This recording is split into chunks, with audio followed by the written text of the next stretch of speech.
Good morning. Welcome to First Edition, the online ministry of First Community Church. My name is Glenn Miles. I'm the senior minister here in this amazing congregation, and we're thrilled that you've joined us on this day for this time of worship. We want you to know, no matter who you are, where you're from, what you believe or don't believe, you are welcomed and accepted as you are in this church. Right now there's a QR code up for you. Take a moment, would you please? Capture that code with the camera option on your phone. Click on the link, and there you can register your attendance. You can submit a prayer concern. You can even give for the offering if you choose to do so. We would love to hear from you. My sermon today is titled, I Believe in God. It's inspired by Psalm 146. It's a psalm of praise, but it's also a psalm that lists the things that God cares for the most. Things like caring for the oppressed, for the poor, the widowed, and the orphan. It's really, in many ways, a job description for the church. No matter what's going on in the world and politics or anything else, who we are and who we're called to be is still very clear. I'm looking forward to sharing this sermon with you. All of it comes today from our 9 a.m. service. You'll also hear from our Common Grace Band. Enjoy.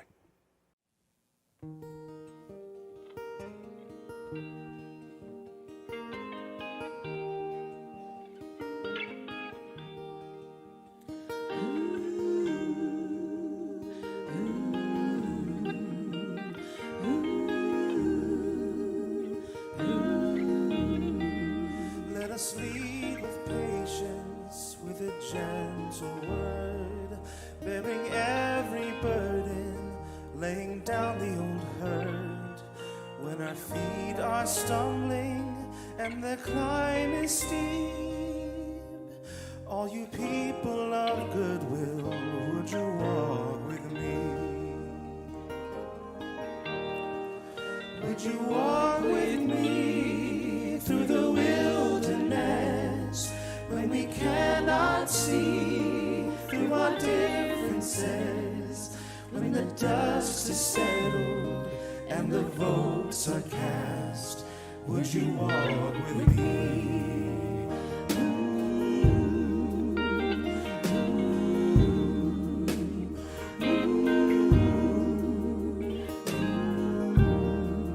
Let us lead with kindness, with the listening ear, hearing every story, laying down our own fears. Though our hearts are broken and the pain runs deep, all you people of goodwill, would you walk with me? Would you walk with me through the wilderness, when we cannot see through our differences, when the dust is settled and the votes are cast? Would you walk with me? Would you walk with me? Would you walk with me? Would you walk with me? Would you walk with me?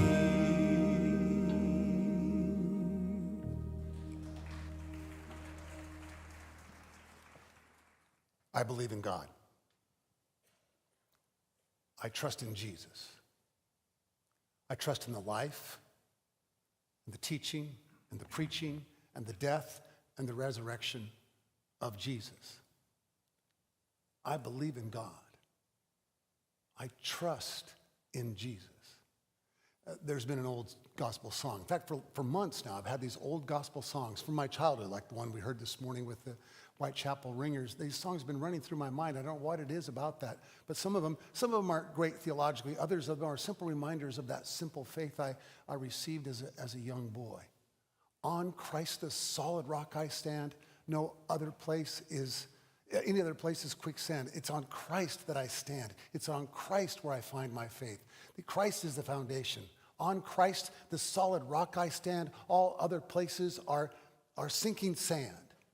It's Christ's teaching. It's Christ's love. It's Christ's life. It's Christ's death and resurrection that gives me the power to stand, to be a pastor, to be a follower of Jesus. On Christ, the solid rock I stand. I trust in Jesus, and I believe in God.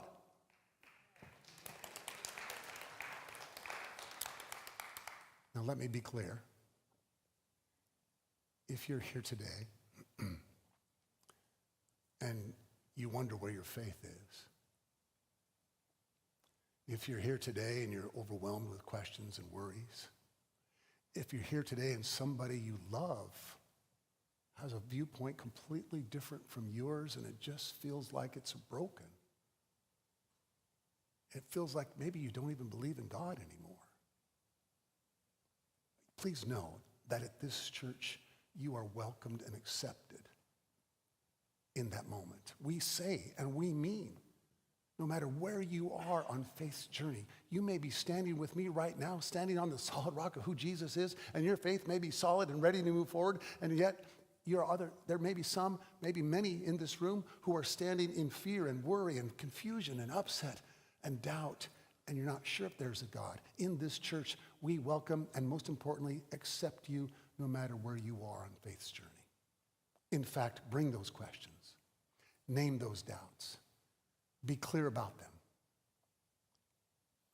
We need those voices in this community of faith.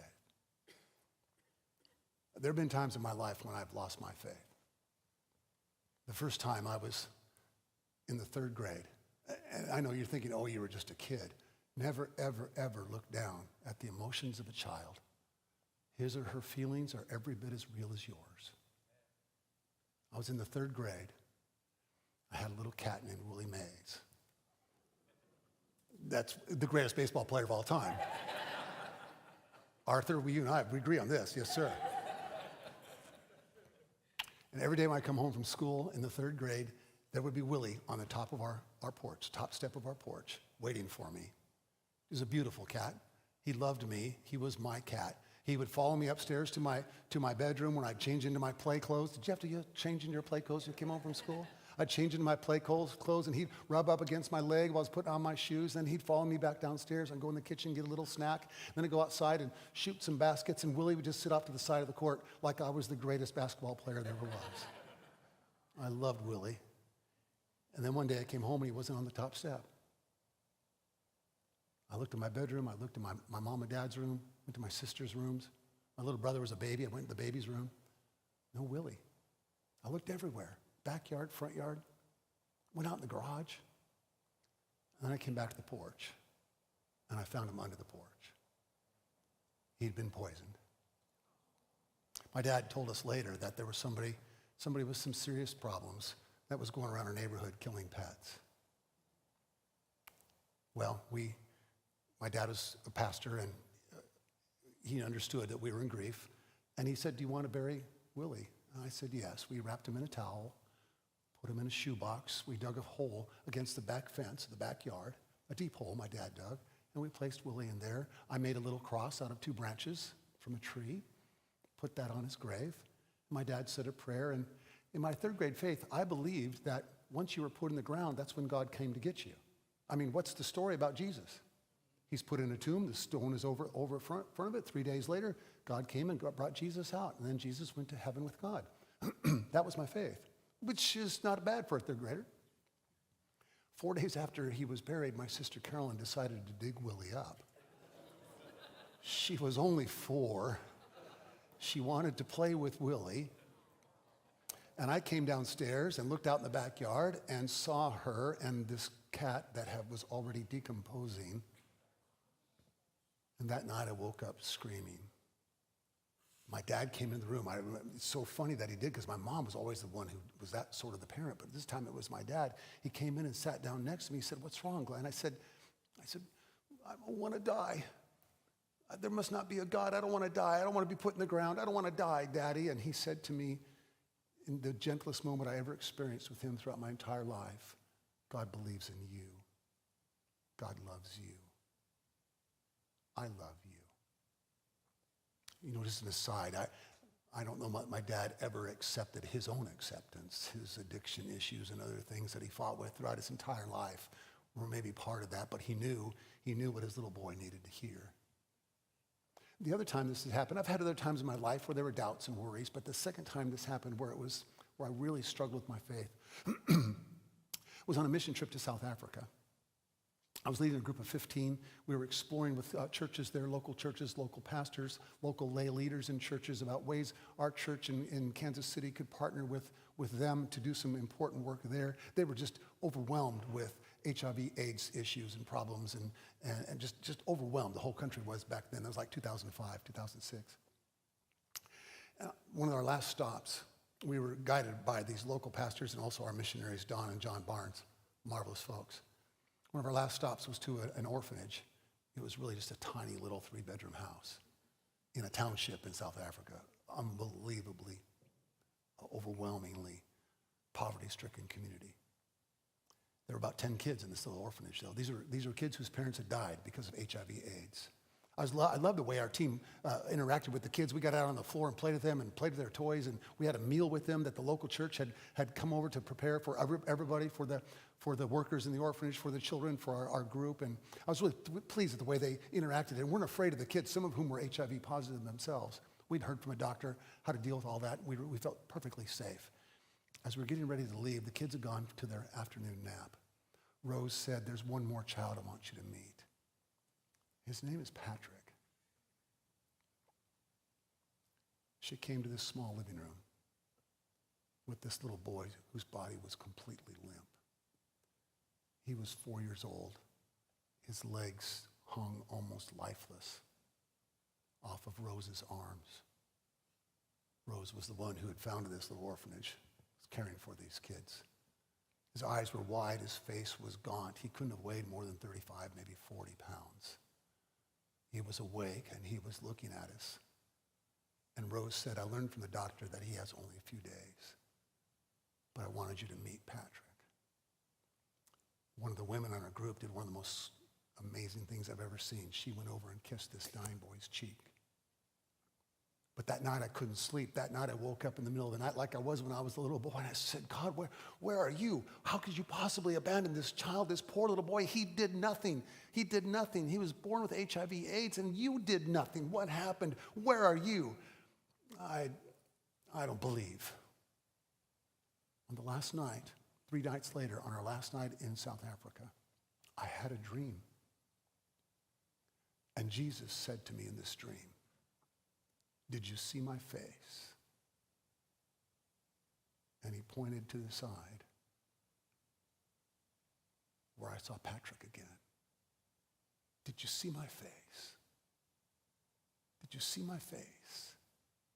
It was a reminder of the teaching of Jesus, that Jesus calls us to welcome and love the least of these, the least, the lost, the last, the little, and the dead. And then another gospel song came to me that night, and it came to me again. Frankly, it came to me yesterday morning as I was on my 4th version of this sermon. It came to me yesterday morning, this old song from Andre Crouch back in the day. Janelle remembers Andre Crouch. This old song back when I was a kid growing up in the church, loving Jesus with all my heart and soul, doing some other dumb stuff, but still trying to love Jesus. The song begins, "I've seen many tears and sorrows." And then he moves on through tears and sorrows to through it all. Through it all, I've learned to trust in Jesus. I've learned to trust in God. Through it all, I've learned to trust in Jesus. I've learned to trust in God. I trust in Jesus. I believe in God. And I know that my belief is strong because I've seen it in you. I've seen the way you show up for your friends and neighbors. I've seen it when you bring food for the hungry. I've seen it when you come to memorial services and funerals, and you come with words of love and your arms wrapped around those who are suffering and in grief and say nothing more than, I love you, I love you, I love you. I've seen it in you. It's an amazing thing to witness. Now, it's not your job to hold me up. It's not your job to hold Sarah up and to encourage us and support us. We have to go places outside of the congregation to get that kind of support. But I got to tell you, I see it in you. In the way you love each other, in the way you love those who might even disagree with you. I've seen it in you. I've seen it in Jesus. You know, the first sermon, according to the Gospel of Luke, that Jesus preaches is based on a text from Isaiah. Jesus goes to the synagogue, it's jam-packed. Local boy made good, come home to preach.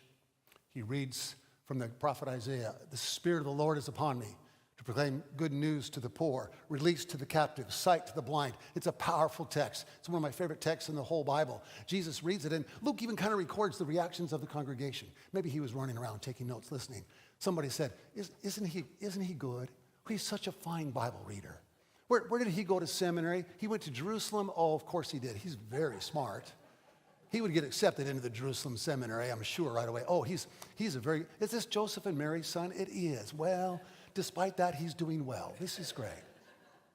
And then he preaches his sermon. And he tells them, essentially, that there's no one who's cut out of the family of God. Everyone is welcome. Everyone is welcome, and all are accepted as they are. As they are. And he uses the illustration of a man named Naaman, who was an enemy of Israel 700 years before, who was encamped with his army outside of Jerusalem, ready to attack when Naaman was blessed by God and healed of leprosy. You can feel the stirrings in the congregation. What's he talking about? We don't, those are our enemies. We remember still what happened to our ancestors. And then he talks about the widow of Zarephath, an outsider, a foreigner, a stranger, an immigrant, somebody who worships different gods, has a completely different religion. And Jesus says, this is in the Bible, you can look me up, the widow of Zarephath. Look it up later. Jesus says, and God blessed her. And do you know what the congregation wanted to do to him? Do you anybody know the story? What did they want to do? Don't mumble it. They wanted to kill him. They took him to the edge of a cliff. They wanted to kill him. Somehow Jesus just walks through that crowd. It was sort of a foreshadowing what's going to happen to him eventually. But I trust in Jesus. I trust in that word. I trust in the word that he brings and the calling that he's put on me as a pastor and on all of us as followers of the Christ. I trust in the Bible. I know you can find some weird stuff in the Bible, but the overarching arc that you can find and trace through from beginning to end is this one that is like the one we just heard. It's like the text that Jesus proclaimed in his first sermon from Isaiah. You can hear it also in Jeremiah and Ezekiel and Micah and also in Amos. What did Amos say? What were the words that inspired Martin Luther King so well, so powerfully? Let justice roll down like mighty waters. King was clear. Jesus was clear. I trust in those voices. I trust in those words to empower me, to empower us, to care for our neighbor, to love overwhelmingly, to show up tenderly in moments of grief. I trust in those words. Look again. Let's put a slide up here for you. This is from the text from Psalm 146. Psalm 146 is a psalm of praise and thanksgiving, for God's presence endures forever. It's a beautiful text, but then this psalmist, he's like any preacher. He just can't help but get away from the praise, and he inserts a little bit. What did he say? This is my translation of my editing here. The Lord God, who executes justice for the oppressed, who gives food to the hungry, who sets the prisoners free, opens the eyes of the blind, lifts up those who are bowed down, watches over the strangers, upholds the orphan and the widow. Leave those words up there for a few minutes, guys. It's a clear word. It's a clear description of who we are. This is very similar to Isaiah's words, very similar to what Amos preached, very similar to Jeremiah and Ezekiel and others, and very similar to what Jesus preached. This is essentially our job description. This is who we're called to be. Now, keep those words up there still. But maybe you heard as Sarah read, there was a line in the text that said, do not put your trust in princes and kings and queens. I'm adapting it a little bit. Do not put your trust in princes and kings and queens of this earth. Now, we might be tempted, some of us, well, maybe all of us, on one side or the other, to take that verse and say, well, That's about her, isn't it? Or, well, that's about him, isn't it? No, be careful. Be careful. Because if Kamala Harris had won as president, that would be our job description. Donald Trump has won as president, that is still our job description. This was our job description when George Bush was in the White House. This was our job description when Barack Obama was in the White House. This was our job description when Joe Biden was in the White House. And this will be our job description when Donald Trump is in the White House. This is who we are. This is who we're called to be. This is not about Republican or Democrat. This is about followers of Jesus. This is about putting our faith into action, being the ones that Jesus calls us to be. You can take the words down. I know that at times it's easy to feel overwhelmed. The weather today is a little bit about my mood. You know, I kind of want to just go home. Julie, would you make me a cup of tea, please? She'd bring a nice cup of tea, ginger. She makes this ginger tea that I really like. And then I'll curl up in a blanket and watch the 49ers lose, and it'll be okay. But we're called beyond that, aren't we? We're called. Well, maybe we can't put this word into practice every single day, but this is who we are and whose we are. There's a marvelous story from Marcus Borg, who's in the resurrection now. Marcus, say hello to my cat Willie, if you would, please. Dogs and cats, reluctantly, the cats do go to heaven, just so we're clear. A marvelous story by Marcus Borg about a farmer who had cows who were constantly breaking down the fence, constantly breaking it down. And the fence bordered on his neighbor, who was also a farmer, who had a variety of crops that the cows would get into and destroy and wreck, and he loved his neighbor, and his neighbor loved him, but, you know, I'm tired of your cows. And so he electrified the fence. Sure enough, first cow came up the fence, got his nose zapped. Oh, he's not going back there. Or he or she. Julie, help me on this. Cows are she's, whatever. Anyway, there's cows, and they would zap their noses or they'd zap their hindquarters. Boy, they learned pretty quickly. They weren't very smart, but they knew quickly that it hurts, fence hurts, pain, stay in center. And they did. And then about a month later, he lost the connection from the electricity. Something went wrong with whatever it is you plug the wires into, something went wrong there, and the fence was no longer electrified. But the farmer watched day after day after day after day. What happened to the cows? They stayed in the middle. They'd been shocked into submission. Sometimes it's easy in the church to feel like we've been shocked into submission. Sometimes it's easy to just say, just bring me some ginger tea in a football game, please. Sometimes it's easy to sit back and just check ourselves out. But that's not who we're called to be. Our job description's still up there. It's still in front of us. That's who we're called to be. Democrats, Republicans, independents, I don't knows and I don't cares, whoever we are, this is who we're called to be. It's clear as can be. There's one more story, and I'll quit with this. I'm going a little long, but I don't care. I was reminded of this by Walter Brueggemann, who's a great Old Testament scholar. It's the story of Elijah. Elijah's kind of a muscular prophet. Even the paintings and pictures I saw of him as a little kid were quite clear that he was built strong, had big shoulders and muscular arms. No, there's nothing in the Bible that says that, but that was sort of our imagination. As a little kid, I loved him. He looked like a linebacker for the 49ers or somebody. And he's preaching against Ahab and Jezebel. Ahab and Jezebel are leading the northern kingdom of Israel. They're taking it down into the dump, but they don't care because they're getting richer and stronger and fatter and better off of all the people that they're exploiting and using for their own good. And Elijah is preaching against him. He's preaching against him. He's preaching against him, and he won't shut up. And finally, Ahab says to Jezebel, we need to kill this guy. Organize a troop. Send him after him and kill him. Elijah hears about this. He escapes. He runs into the wilderness, frightened for his life. Falls asleep, exhausted, in a fetal position, overwhelmed. When an angel comes to him in the middle of the night and says, Elijah, what are you doing? Get up, have some cake, get back to your work. Now, if an angel comes to me, I want the angel to come and say, hey, it's okay, you're going to be fine. You're working hard, good boy, way to go. No, he just like this angel says to Elijah, hey, there's some cake, have some cake. Elijah wakes up and sure enough, there's cake and a pitcher of water. Who knows where it came from? He eats some cake and he gets on his way. He decides to go to Mount Horeb. It's way south of the northern kingdom, down in the Sinai Peninsula. Do you know Mount Horeb? We would call it Mount Sinai. So does the Bible in other places. That's where that's where Moses received the Ten Commandments. So Elijah goes back to the roots of his faith. He climbs up on Mount Sinai and he demands God come to him. I demand you show yourself to me. I'm in trouble. My life's in danger. I can't believe you calling me to be a preacher. I hate this life. Come before me. And God basically says, okay. And God shows up. There's earthquake, there's fire, there's wind. And then the writer says, there was the sound of a sheer silence. Elijah wanted a word, and all he got was a sheer silence.